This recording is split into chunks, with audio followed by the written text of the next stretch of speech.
In an old village, Kabir bought a strange antique radio that only played one station. No music, just whispers in a language he didn't understand.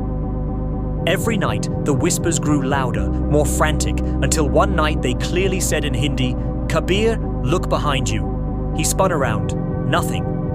But when he turned back, the radio was off, and a second voice whispered from the dark, "He's listening now through you."